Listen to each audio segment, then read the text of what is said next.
Hey everyone, and welcome to 1.21 Gigawatts. I am Peter, that is Connor, and this is our trailer talk show in which we pick a bunch of the trailers from the last week or so, and we talk about them, and at the end of the show we pick our favourite. So yeah, we actually only have 6 movie trailers, despite the fact that it's been 2 weeks since the last show. There's only 6 that we picked out that were worth talking about.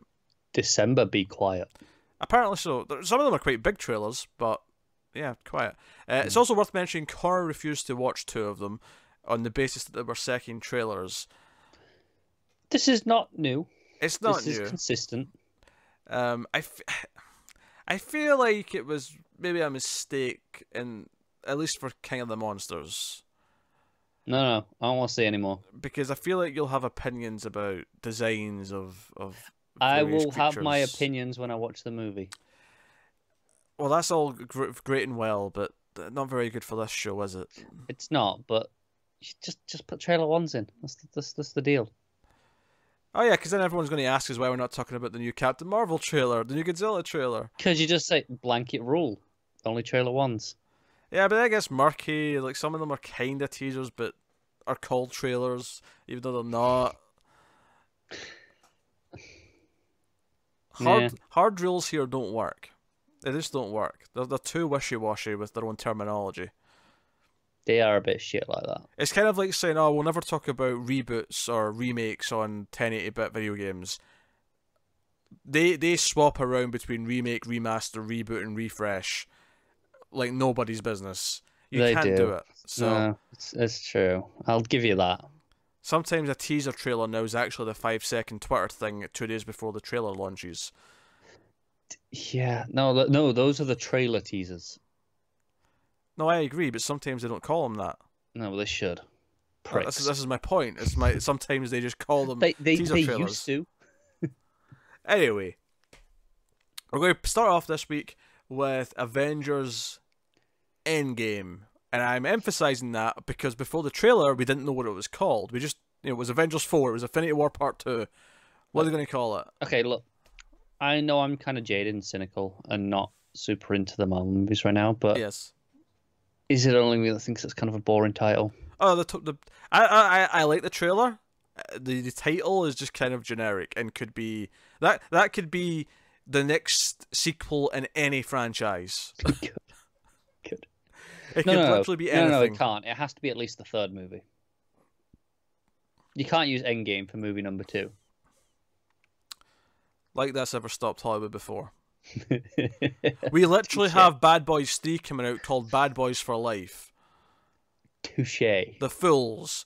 So, yeah. Now, Endgame kind of belongs with the Resurrection and what other subtitles do you get in a lot of direct-to-video sequels? Resurrection's definitely one. It's with Electric Boogaloo. Well, no, that's not the same thing. It is. It is now. No, because Electric Boogaloo is famous for being really stupid, but it was just once. Resurrection and Endgame are the type of thing that you see over and over again. No, what I mean is Electric Boogaloo was stupid and is parodied, and these are the sort of titles that get parodied just because they're so everywhere now. Do they get parodied, though? I feel like they should. People jokingly will say, "I should just be called this," but they're not being serious. The point is that it's generic and lame. I don't know if I'd quite count that as parody. Someone's done it somewhere. Not like Electric Boogaloo, anyway. That's a whole different beast. Not to that scale. It's a whole different beast. So yeah, the title's boring. Don't really feel Endgame. I mean, it's fine. I'll get used to it. It's not really going to matter in the grand scheme of things. No, I mean, titles ultimately don't really matter, but they made such a big deal of keeping it secret, which is why I'm talking about it at all. You know, I think that honestly my biggest problem with it is less what the words actually are and more the amount of syllables. It feels much less than the previous Avengers movies. Because Avengers Age of Ultron, Avengers Infinity War, there's like 3 or 4 syllables at least. Yeah. In the subtitles. And I feel like Avengers Endgame just feels a bit too short in my mouth. Don't take that out of context. Oh god, that's something to edit out right there, isn't it? just click. I'll do. I'm not going to, but yeah, I could. So But that aside, I actually really like the trailer, mainly because I think it does a good job of not revealing a damn thing. It basically it sets up that there's going to be a plan to fix what happened in the last movie, but you don't actually get to even a fragment of what the plan is. No, although of course there's people online who are convinced they've figured it out. Oh, no doubt, and I have no doubt that the joke with Lang showing up at the end is a big part of it, and that'll be the sort of the tipping point that sets them down a path, and but because actually one thing I appreciate, I remember at the end of the last movie, and I guess somewhat of a spoiler warning for the end of Infinity War, but I mean if you've watched this trailer, right? We're already there. Is I joked that, hey, isn't Tony Stark kind of stranded on his own in space at the end of that movie? And to their credit, this trailer opens with, he's stranded, he's on a ship, he's running out of oxygen. Yeah. It's already run out of food. So, no, I dig that. Because that's like half the trailer's him making his little speech. And then, then we cut to Cap and, I appreciate that it doesn't show anything other than them just kind of reeling from the events. And I'm sure the next trailer will go further. But here's what I'm wanting from them. Here's what I want to request for their marketing. I don't want to see a single frame of any character who, went bye-bye. Yes, any character who snapped at the end of Infinity War, I don't want to see a single frame of them in the marketing. Because we're all expecting them to come back. We're all expecting that by the end of the movie, the entire 50 members of the new Avengers are all going to be there. I mean, it's going to be really hard to do those sequels that we know are coming, if not. Exactly, yeah. But I don't want to see them in the context of this movie. I don't want to see Spider-Man in any of these trailers or any of these images. I don't want to see Black Panther. I don't want to see so on and so on. Let their appearance eventually in that movie be like the first time we see them. Because then it'll feel special. It will. I don't trust the marketing to do that, though. That's fair. I mean, this is a good first trailer for this movie. I mean, they don't even need it anymore. They could just pump this trailer out, and that would do it. Yeah. But as a first trailer for just hyping you up a little bit, but concealing plot details, this was a pretty good job. What I will say, as someone who doesn't care, no, I think this is a valid aspect in what I'm going to say here, is that I don't think this is going to get anyone who's not really into the movies to go, oh, I'll go and check those out. That's fair. I would counter it, though, with, does that matter with how many people cared and went to see the last one? Maybe not. It's a fair counter. I just, if the purpose of a trailer is to get people to go and see your movie, and to get more people to go and see your movie. That's what trailer 2 is for. Trailer 1's for the people who are like just chomping at the bit. That's fair. They're going to have like 3 trailers, you know that. Obviously. So trailer 2 and 3 can be they'll do 4 because it's Avengers 4. Yeah, I feel like honestly though, given that this is kind of the end of a saga, I feel like this is maybe a case where the trailers aren't necessarily about grabbing new people. I feel like the amount of new people they're going to grab in the build up to this movie is probably very, very limited in the grand scheme of their audience. I agree. It probably is, but they're still going to try, right? Because that's how the industry works. And I think this one more than any other one though is directly part 2 to something that we just got. Yeah. So, sure, obviously they always want new people, but at this point, how many new people are up for grabs? I don't know. No, that's true. I feel like at this point, the Marvel movies are a staple of just like entertainment, and you have an opinion on them, or you're young enough that you're just going to be showing them anyway because you're a kid. And that's what you put in front of a kid's face, is here's your superhero movies. Pretty much. Little Connor Jr. What's not your... BVS. Don't do that to your kids. That's child abuse. Yeah, show them Old Boy instead. So... I think I'd rather show my kid Old Boy than BVS. So, no. I thought it was a solid trailer. You feel the weight of what happened in the last one. Everyone feels all depressed. I mean, hell, Captain America's beard went with everyone else, so, he's mad. It got snapped out. He got snapped out of existence, yeah. So that's good. Did we see a glimpse of Hawkeye, who wasn't in the last one? Yeah, seems to be Ronin now. Yeah, he's went all Ronin. Probably because his family disappeared. Probably. That would make sense, right? It would, yeah. So, no, I'm curious. And of course, the other person we're expecting to see in that movie is Captain Marvel, which neatly takes us on to the second trailer we're going to talk about, or at least I'm going to talk about. Briefly, to be honest, I don't think there's a ton to say on this. Yeah, pretty similar to the first one. But Captain Marvel got a new trailer. I think it's a better trailer. It does kind of define the plot, the idea that she doesn't remember her human life before she became Captain Marvel. I thought the first trailer was not a great trailer. This one's better. It gives you more context to the punching the granny scene from the first trailer. I don't want context for that. You're always going to get context, though. Yeah, but I don't want it in the trailer. Just let it be. Hey, what the hell's that? You get some context for that. Nick Fury's a cat person. That's some new details we've learned. No reason I didn't like that guy. No, he's even better in my eyes. Honestly, I think it's a better trailer that sits with the plot. I would say I'm not necessarily convinced it won't be any better than a typical Marvel origin movie. Yeah, like it's not selling me that it's going to be better than Iron Man. So solid 6 out of 10. Yeah, I mean, I'd say more of a 7. Like I see the trailer. I see a solidly made movie from the looks of it. There was the big shot at the end, the big money shot at the end. I thought the CG was a little bit rough, but that could be touched up. Could be unfinished. Yeah, by the time it comes, it's this shot of her like soaring through space, like spinning around, firing blasts off at people, and she's obviously completely CG. But there's a moment where it goes quite close to her in the middle of it, and I'm like, that was really obvious when it got close. But, so I mean, but it looks fine. Alison Brie, of course, not Alison Brie, sorry, Brie Larson. I'm getting my Brees mixed up. I was gonna say, I was like, what? Is she in this movie? I mean, as much as I like Brie Larson, I do like Alison Brie a lot. So I mean, maybe I'm projecting here. I'm like, I think I like Brie Larson more significantly. Why did you have to throw in the significantly? That just because it is significantly. That's just cold. That's just cold. No. Okay. Well, we're better enemies now. That's just something we've set up.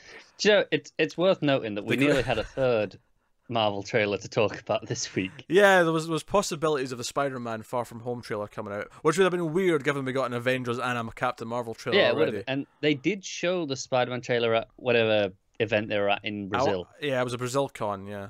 It was somewhere in Brazil, and the original plan was to put it online, at the same time, but for whatever reason they decided no, we're going to hold on to it for now, probably because Avengers just came out and broke the record for trailers. It was like the most watched trailer in 24 hours ever. Yeah, I'm not sure where they get those numbers from, but yeah, because even the official YouTube posting of the trailers, I mean, this was a few days ago, but when they said it was at 200 and something million, and obviously they're counting multiple sources rather than just the one official one. Yeah. But I mean, the official YouTube trailer was at like 15 million when I checked it after I saw that article, and I'm like, wait a minute, I would assume that I'd have to make up a lot of it, but maybe I'm wrong. Maybe... Yeah, I wonder if when they air it on TV, and they get what are the viewing figures for that show that we aired it during?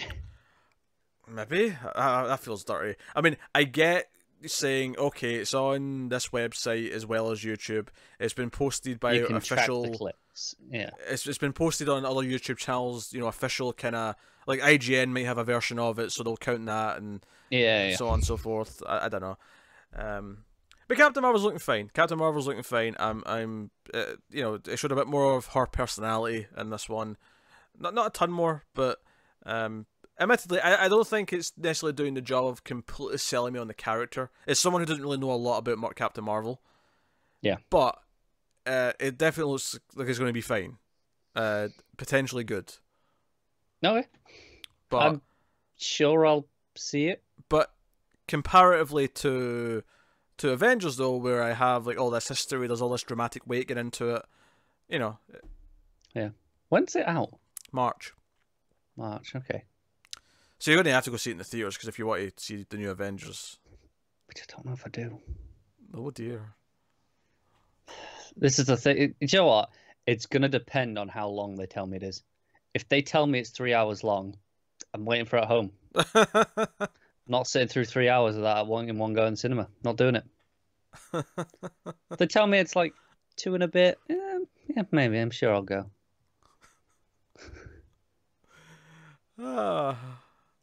Fair enough. I'll tell you what, I'm not going to go see in the theaters. Doctor Strange freaking 2, and bastards. See, I really don't like the director for Doctor Strange, Scott Derrickson, and there was news this week that he's going to be directing the new one. He's a bit of a hack, isn't he? And I responded with, the worst part of this news story is that they're making his Doctor Strange 2.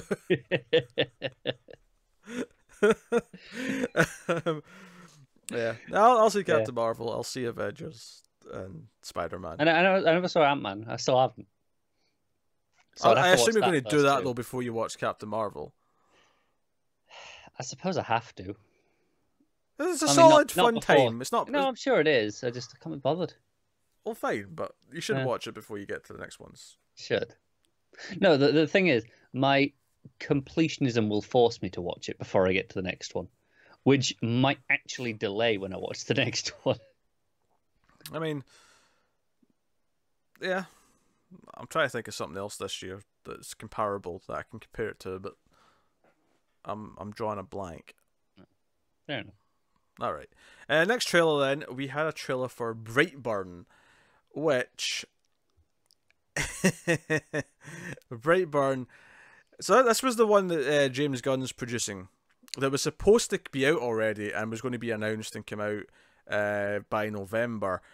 But then the controversy happened and they decided to push it for a little bit just until that This was the one that was going to be announced that week of all that stuff happening. And they went, maybe now's not the best time. And then it was going to be out in November, but now it's been pushed to... Actually, I forget. It was on the end of the trailer. It was like March or April or something like that. Let me get to the end of the trailer and click around and see if I can find it. February through April. Something like that. Memorial Day. Well, I think that's May. Is that May? Fair enough. Anyway, point is, next year. And so this was one of these things where I had no idea what this is before I clicked on it. I knew it was James Gunn's, produced movie, but I had no idea what the premise was, what it is, whatever. And there's this weird thing where even if I tell you this is kind of a weird alternate Superman story where it's Superman, but he just happens to be Michael Myers and he's evil as shit. And he starts killing people while he's still a kid. Now, that's one thing. In fact, if you tell me that premise, I'm probably going to roll my eyes and not be that impressed. Because doing evil Superman is kind of not that impressive a feat to me anymore. It's kind of overdone. People love doing it for some reason. And it feels kind of silly and forced and a lot of other things. But... if you do it as blatantly as this... Well, no, here's the thing. Here's the thing I'm getting to. Is that it's not just that this is following the story of Superman so blatantly to begin with. It's got the farmhouse. Crash lands. The kind couple take him in. It's not just that, because that is very blatant, and I was feeling that in the trailer. But watching it again and really paying attention to it, it's more specific than that. It is. It's very specific. It's very specifically aping one particular film. Even down to the way the trailer is edited, in terms of certain sequences being shown in the order they're shown. Down to visuals, down to shots, down to the font of the text that appears. And the music. I think that the text is more nitty-gritty than the music. It is, but I don't want to overlook that one either. Everything about it. This film has been made to criticize Man of Steel. Yes. I have no doubt in my mind that this film was written and conceived as a response to Man of Steel for Man of Steel misunderstanding Superman. Because this is basically saying, no, here's what you kind of did, we're just going to actually do it. Here's horror movie Superman who's evil. The trailer is cut so that it follows the exact same flow as the iconic Man of Steel trailer. The main one. It's got the swing, going. It's got the shot of young Clark, in the cape where he's playing in the grass. Yeah. It's got that shot just missing Clark. It's got all that, all those sort of textual things at the start of that trailer. And the piano music's coming in, and even something, Elizabeth Banks is the mother character. She even says something like, "Oh, you're special, Clark," or not Clark, obviously. She didn't say We're Clark. gonna just say Clark. But yeah. But she says something very similar to what the Martha Kent said in Man of Steel. And for half the trailer, it's basically this is just Man of Steel. What's happening? Yeah. And then he starts acting weird. He starts getting dangerous. And we get to a point where this floating young man is using his heat vision to melt down doors and then fly towards people at super speed to kill them. He's murdering people. That shot where it's him heat visioning through the door and then it breaks off. Very reminiscent of I think it was actually the very first picture that was released of Man of Steel. It was in the first trailer. Is him going into the bank vault. How's it reminiscent of that? In the way it's shot from the camera, the way it's this metal door and the way the metal door flies off. It really reminded me of that. The first image though was him just sort of indented into the door though, because he get hit back into it. It was, yeah, but it went, in terms of the visual shot though, it really reminded me of it. I'm not saying it's exactly the same. I'm saying it was reminiscent of that. It's a metallic door is what you're saying. There's a metallic door. No, but it's the way the camera was in the corner as well, and it really looked like that shot in my mind. This one feels more like a stretch to me, but I'll take your word for it. Fair enough. Mate, it's been a while since I watched Man. I mean, it's been a couple of years, right? Whenever we last watched it, for whatever reason. Probably right before Batman v Superman, I expect. Probably. So as someone who has become very critical of Man of Steel, and definitely Batman v Superman, the idea that someone made a movie, and this is the thing, the movie itself does not have a mocking tone. This movie is playing it dead serious. This movie is doing it with complete and utter commitment to what it's doing. It's doing the bit, but it is essentially existing to evoke and poke fun at Man of Steel for how it misunderstood Superman. The movie almost exists as a joke. It almost is, but they're taking it dead serious, which I think is what makes it work. If this was really jokey and it was like wink wink, it wouldn't work. But they're so blatantly just doing it, and they're taking it dead serious. No, they have gone, screw it. You know what we're doing. Yeah, we're doing it. Come watch our movie. It's almost the same. This is what Zack Snyder wanted to make. Here it is. Yeah, it's going like, you kind of like Man of Steel, but you don't like that it's Superman? Here you go. I don't think that's the attitude to begin with. No, in the sense of you like the ideas of what it's doing, the realistic take on that. But, you don't like that it's Superman being kind of awful. Yeah, but I don't think that's the purpose of... I feel like the idea behind this came from not being happy with Man of Steel. It has to have done. Yeah. Yeah, I mean, what I just said there is implied unhappiness. Well, no, because the way you're saying it, it's almost just like a marketing play. Like, oh no, this will appeal to these people, so let's just make it for them. I'm sure it's part of it. No, I mean, it's a silver lining. It's an icing on a cake, or it's a whatever. But the conceptual conceit of this movie is in response to not being happy with how this was portrayed, and it's almost like that stuff early on in Man of Steel where the dad's like, oh, maybe you should have just let them die in the bus, or, maybe you should have done this, or whatever.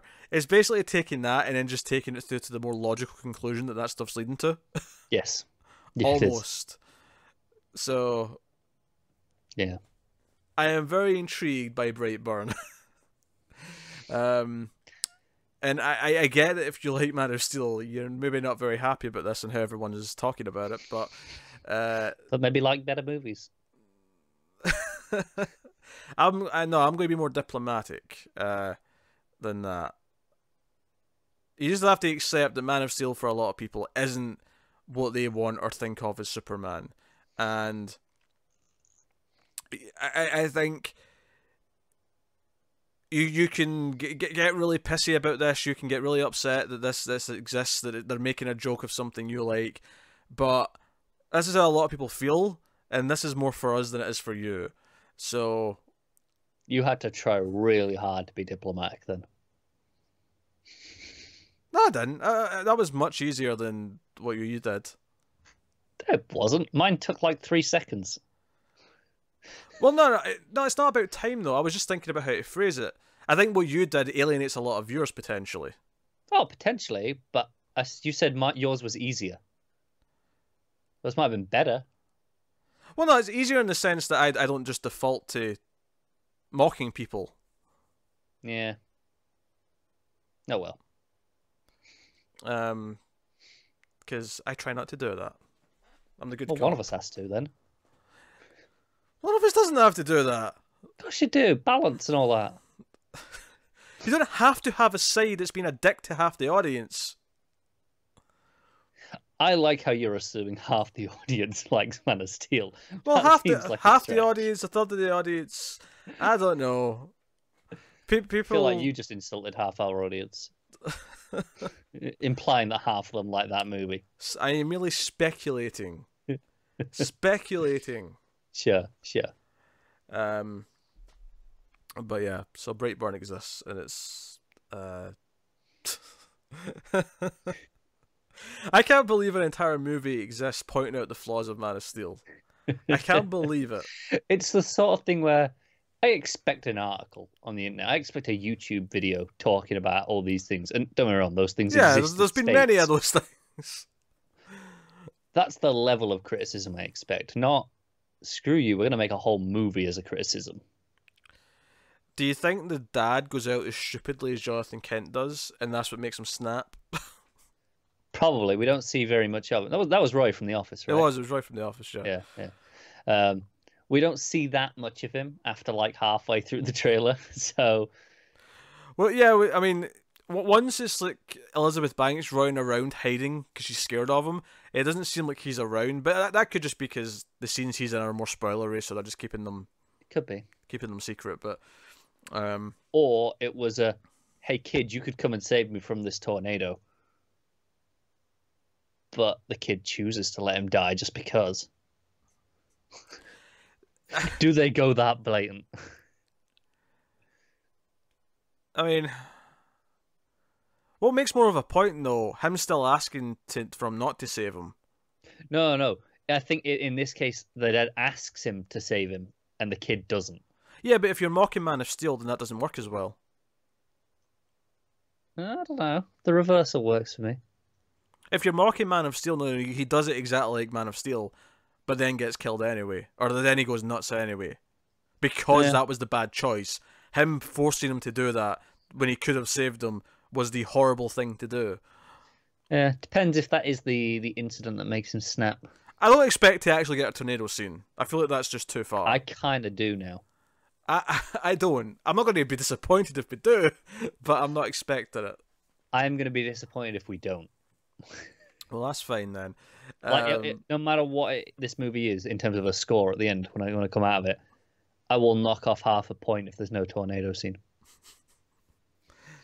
The kid's much younger though, so arguably there shouldn't be a tornado scene yet. They'll find a way. Yes. So evil, murderous kid Superman, Brightburn.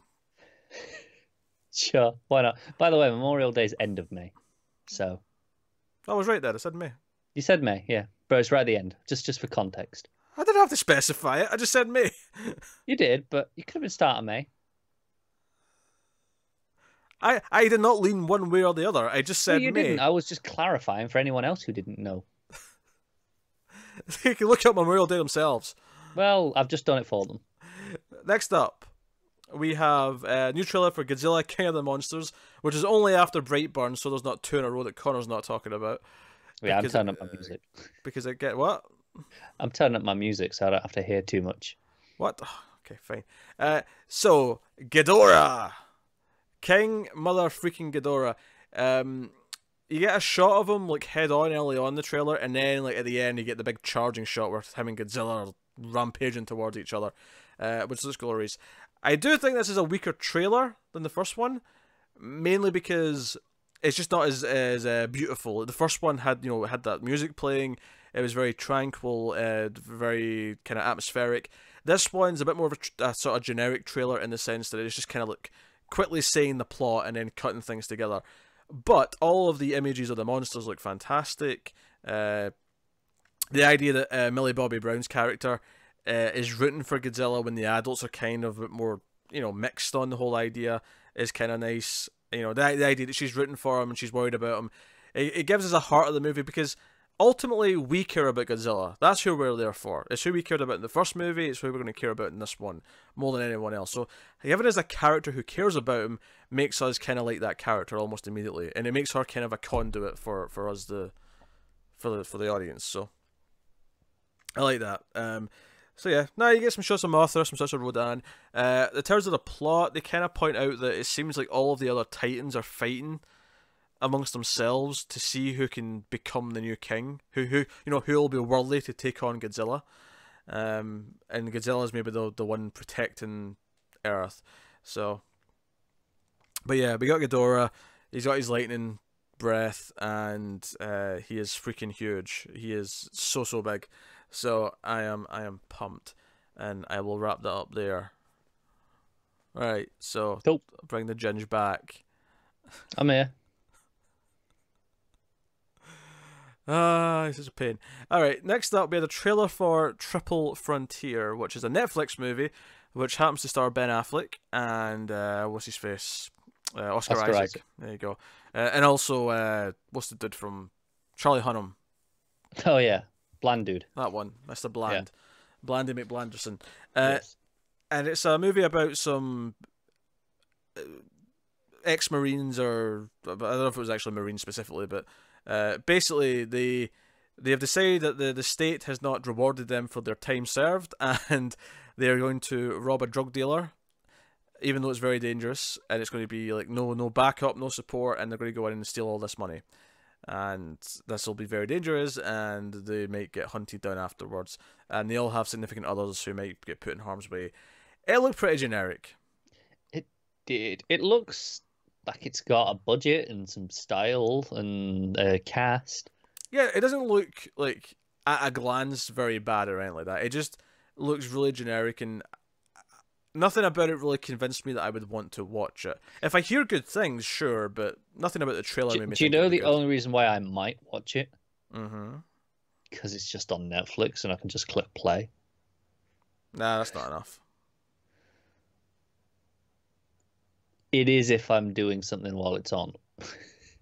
There's far other more interesting things on Netflix that I've still not watched that'll get priority over this. And That's fair. by the time I would get to this, there'll probably be 10 more things I've not watched. Probably. So, I'm good. So yeah. I think this is another one that they're doing the theatrical release for, though, as well. Yeah. Did it say March, I think, at the end of this? March, for both theatrical and on Netflix. So they're doing them together, it seems, or at least close together. Yeah. So that was Triple Frontier, which takes on to the last trailer of the week. This is one that I actually saw a few weeks ago. I got this when I went to see. Yeah, did you not talk about it on the show already and tell me we weren't going to do it again? No, we never talked about it on the show. Did you forget? No, we just saying not to. Okay. I have not talked about this trailer on this. No, I believe you haven't talked about it, but I distinctly remember you telling me you were going to. Yeah, and I decided not to. Okay. Because I couldn't link anyone to the trailer. Because it was exclusive to theaters for like a month for some reason. But I did get it when I went to see.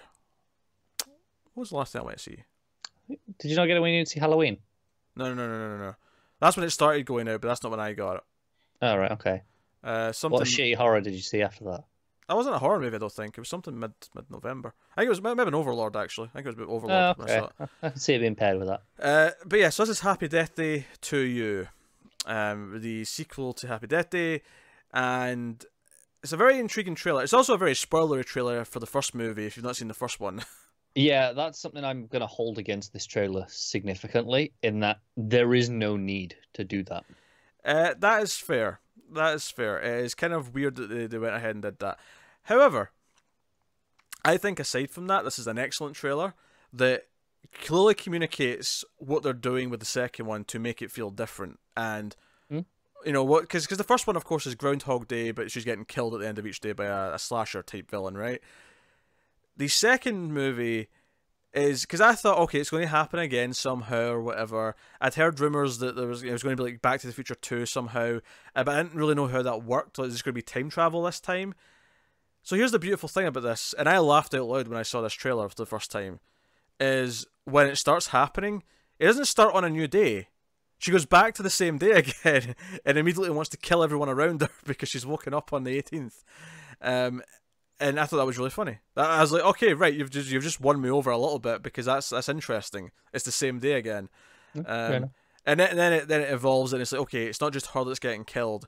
And I guess the only argument that they should spoil the first movie is the detail that the killer actually is not behind it this time. She can't be, because the killer themselves is seen killed in this. Yeah, I get that, but I feel like that's a moment where if you've seen the first movie anyway, oh sure, yeah, that would play. And if it haven't, well, it's still a mystery. It doesn't matter. Oh, true. That's fair. But I think that moment's worth having in itself because it's like, okay, right, there's another villain then of some kind. No, I think that moment's worth having there in the trailer. But I think it works even if you don't spoil the first movie. At least it works for anyone who's seen the first one. But anyway, so the other thing it develops into, though, and again, and this is what I like about it, is that it keeps throwing new ideas at me. Because one of the things I like about the first movie is it's really inventive, and it's a lot of fun, has good character arc, all those things. But this trailer, it kind of like, alright, so go back to the same day, you weren't expecting that, that's kind of cool, and entertaining because of the humour factor. But then it keeps throwing new things at you. It's like, okay, so everyone else around her is going to get killed as well. And then on top of that, it throws in this idea of, well, if other people she cares about dies, and she's not solved the mystery yet, she kind of has to reset the day. So she actually starts killing herself to go back to the start of the day. So it gets into almost the Edge of Tomorrow style, where she's killing herself to reset the day, to tackle it from a new angle. John, I know that they actually removed a joke or a scene in this trailer compared to the release that was in the theaters, and it was a joke about her killing herself, and people thought it was very insensitive. So I mean, obviously you don't remember it now. It was like a month ago. Yeah, I don't remember it. No. But I did see a bunch of articles about that. So that it is slightly different, this trailer now to if I remember rightly, I think there might have been a shot of her killing herself in another way that isn't in this trailer. I feel like context is everything, though, because her killing herself in this movie is not suicide in the real world sense of suicide. No, I agree. I'm just pointing out that I think it's been removed from the movie as well, whatever the joke was. Okay, all right. I'll have to look it up and see how I feel about the line. But certainly, I don't remember anything sticking out to me, and I think again because context is important here. This is someone who when she dies relives the day. She knows she's not killing herself. Yeah, exactly. So, it is what it is. But no, I dug the trailer a lot. I dug the first movie a lot. I'm actually really looking forward to the second movie now. Yeah, I think part of my biggest problem with the first movie is that, you know how you said, oh, you like it, it keeps throwing all these new things at you. That was probably my biggest problem, is it ended up feeling messy. Like, oh, it's more stuff. It wasn't. There was one or two things they set up in the first one they never did anything with, but I mean, I guess now the option is there to explore that in the second. I think to me it felt like they couldn't stick with an idea long enough to develop it and do anything with it. They were like, oh, new thing constantly. Yeah, I don't agree with that. I think there's one or two things they introduced that weren't capitalized on. But for the most part, I feel like it was a really tight script. I was actually really impressed with her arc over the course of the movie, how it kept changing things up, because for me that kept the movie feeling fresh, but I didn't feel like it was betraying what the premise of the movie was. It felt like it was evolving as it went on. It was legitimately one of the best surprises I had last year. I loved Happy Death Day 1. Fair enough. I was really disappointed because obviously I got to a bit later and everyone had hyped it up. And then I was like, I felt it was kind of messy. Yeah, well, so that's my concern going into this one. Is this one looks like, okay, here's more stuff, and I'm like, okay. Which is great because that's part of what I liked about the first one. You're just wrong, so that's fine. We can move on with our lives. Fine. Happy Death Day is fantastic. I loved it. It's on my top 10 of last year, close to the top, not quite at the top, but close to the top. Baffles me. I loved Happy Death Day. I am all down for Happy Death Day 2. And it's coming in February, so Valentine's Day, I believe. Yes, Valentine's Day treat for everyone. So here we go. So yeah, that's the last trailer of the week. So which does lead us on to the section of the show where we pick our favourite trailer of the batch. You only watched 4 of them though, so you've got less to pick from. That's fine. I'm pretty confident in my choice, actually. You're picking Brightburn, aren't you? I am. I think it's the most interesting trailer. I think it's the one that I'm going, oh, I see what you're doing there. You know, I'm into it. Even if like the movie doesn't end up being great, because it very well might not. I'm conflicted because Brightburn is interesting, but it's interesting less because of the trailer and more just because of what it is. Yeah. But I think the way the trailer is edited to be like the Man of Steel trailer, sure, is to me an interesting experiment, and I think it worked. So that's why I'm giving it that. I think Avengers Endgame is really good because it doesn't reveal anything, right? It just gives you some of the emotional weight of the fallout of what happened in the last one, and sets up where the drama stakes are, and that is it. That is all you get. And you need a couple of jokes, and that's it. So I like the restraint in the Avengers trailer. Captain Marvel's a solid, fine trailer, but probably not ranking too high for me. King of the Monsters has a lot of great moments, but I don't think it's as special as the original trailer because it doesn't have that music and doesn't have the tight structure that the first one did.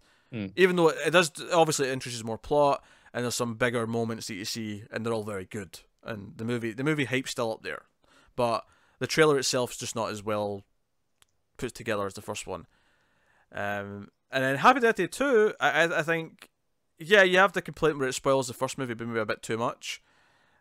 But otherwise, and by too much, you mean it just tells you. But here's the thing, though.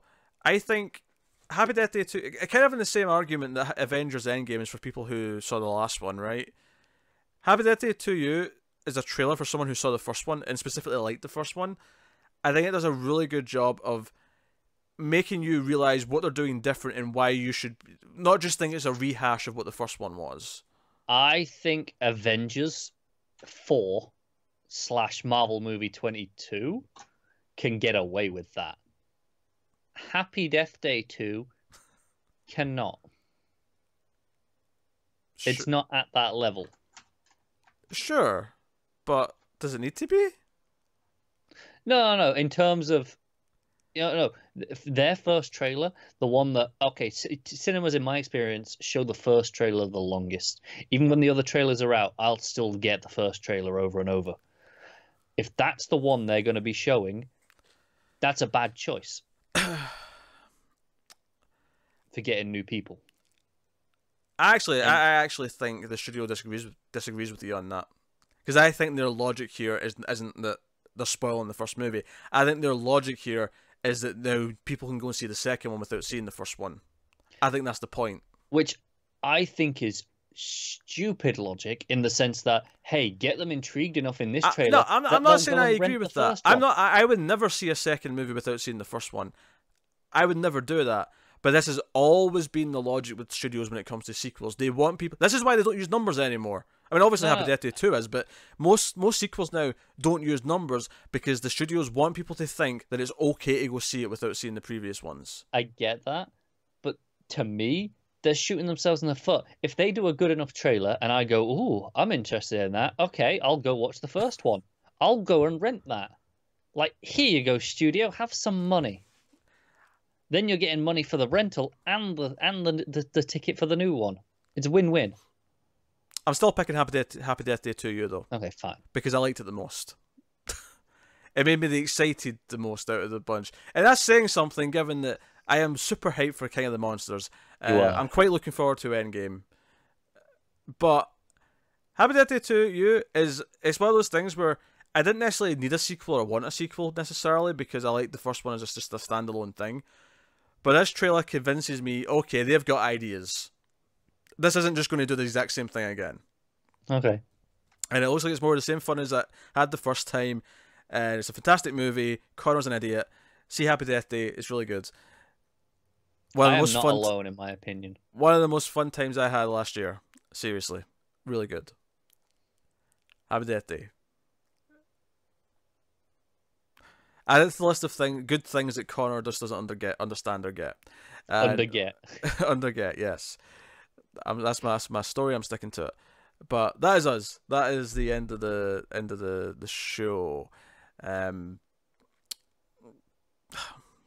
What else do I usually say at the end of this? Nothing else. That's fine. Let us know what you think of the trailers this week. Of course, they're all linked in the description below. Like and subscribe, all that stuff. Get us on the Twitters at mailed_fuzz for channel updates. If you want to support the channel, of course, you can do that by liking, subscribing, yada yada yada. But obviously also on patreon.com/mailfuzztv, where you can go and support us for as little as $1 per month, and you get some stuff early, you get some extra things, and so on. But that's us. So thank you once again for watching or listening. We always appreciate it. Keep watching movies, guys, and we will see you next time.